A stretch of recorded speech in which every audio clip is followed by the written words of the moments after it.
SmackDown के review वाले brand new episode में आप सब लोगों का वेलकम है। इस एपिसोड में हम बात करेंगे आज के फ्राइडे नाइट स्मैकडाउन के शो के बारे में, जिसके स्टार्टिंग में हमें टिफनी स्ट्रैटन और जेट कारगिल आमने सामने देखने को मिली। साथ ही में शो के ऊपर ओपन चैलेंज मैच भी था टाइटल का। साथ ही में मेन इवेंट के अंदर ड्रू मैकिंटायर ने फंसा लिया अपने जाल के अंदर कोडी रोड को, और सेथ रॉलिंस के बारे में भी एक चीज़ पता चली है, उसके बारे में भी बात करेंगे। और भी चीज़ें हैं तो वीडियो काफ़ी इंटरेस्टिंग होने वाली है, एंड तक देखिए। अगर पसंद आए तो वीडियो को लाइक शेयर और फर्स्ट टाइम विजिटर चैनल को जरूर से सब्सक्राइब करें। तो इंट्रो के बाद विदाउट वेस्टिंग ज़्यादा time let's begin this video.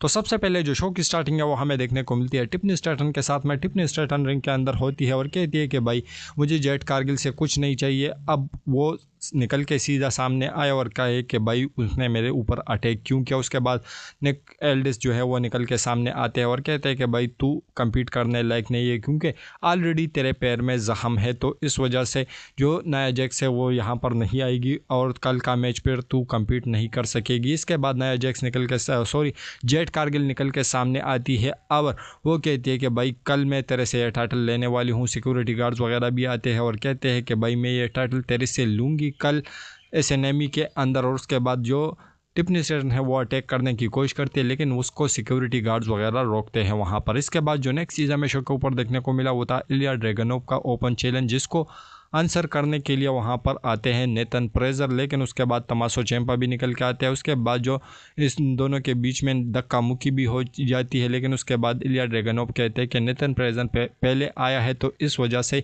ये इस टाइटल के लिए कम्पीट करेगा। और ये 5 स्टार क्लासिक मैच था, एक कमाल का ज़बरदस्त मैच था। इस मैच के अंदर ये दोनों ने जिस तरीके से परफॉर्मेंस दी तो वो काफ़ी ज़्यादा अलग लग रहा था, और जिस तरीके से सुप्लेक्सेस लगाए इलिया ड्रैगनोव ने तो वो काफ़ी ज़्यादा कमाल के थे, और एंड में अपने टाइटल को रिटेन किया नेथन फ्रेजर को हराकर। उसके बाद तमाशो चैंपा निकल के आते हैं, वो अटैक करने की कोशिश करते हैं, लेकिन इलिया ड्रैगनोव उसके ऊपर भारी पड़ जाते हैं। उसके बाद जो टामा टोंगा है वो और एमएफटीज वगैरह जो हैं वो निकल के आते हैं, इलिया ड्रैगनोव से वो टाइटल लेते हैं और यह करते हुए वो बैक स्टेज चले जाते हैं। इसके बाद जो नेक्स्ट चीज़ हमें शो के ऊपर देखने को मिली वो था किट विल्सन और कार्मेलो हेस के बीच में एक सिंगल मैच काफ़ी ज़्यादा कमाल का था, काफ़ी ज़बरदस्त है। इस मैच को कार्मेलो हेस जीत जाते हैं, लेकिन उसके बाद जो मिज है वो आकर अटैक कर देते हैं स्कल्स क्रशिंग पनाले लगाकर। इसके बाद जो नेक्स्ट चीज़ हमें शो के ऊपर देखने को मिली वो था अलेक्सा ब्लिस और नया जैक्स के बीच में एक सिंगल मैच, और इस मैच के अंदर अलेक्सा ब्लिस हारने वाली थी, लेकिन वहाँ पर शॉर्लेट फ्लेयर आ जाती है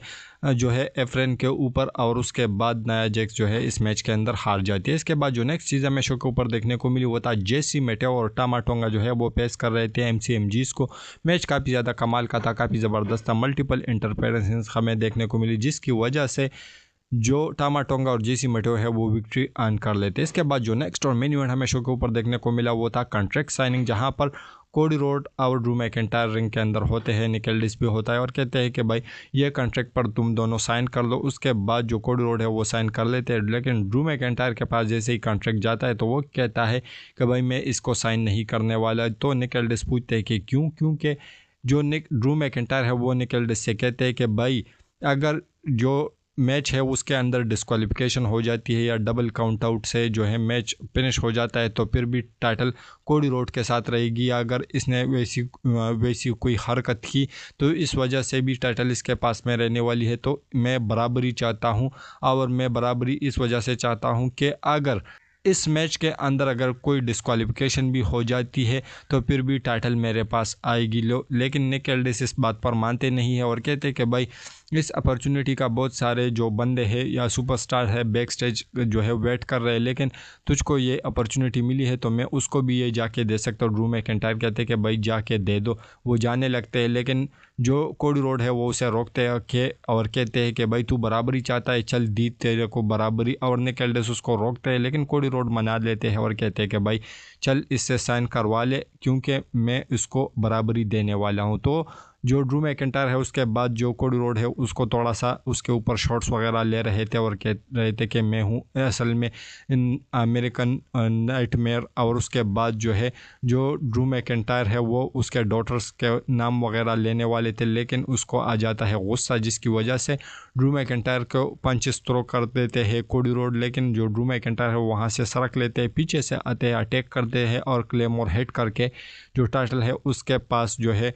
पोस्ट कर लेते हैं और उसके बाद वो कहते हैं कि भाई ये टाइटल तेरे साथ आखिरी रात रहने वाली है। इसके बाद सेथ रॉलिंस के बारे में मैंने आप लोगों को वीडियो के स्टार्टिंग में बताया, तो उसके बारे में अपडेट निकल के सामने आ रही है। उन्होंने ख़ुद से भी बताया है, क्योंकि हैलोवीन जो सीज़न है वो चल रहा है, तो ऐसे में जो बालू के कपड़े वगैरह है वो उन्होंने पहने हुए थे, तो उन्होंने ये बताया कि अब उसकी सर्जरी हो चुकी है, 6 महीने उसको लगने वाले हैं।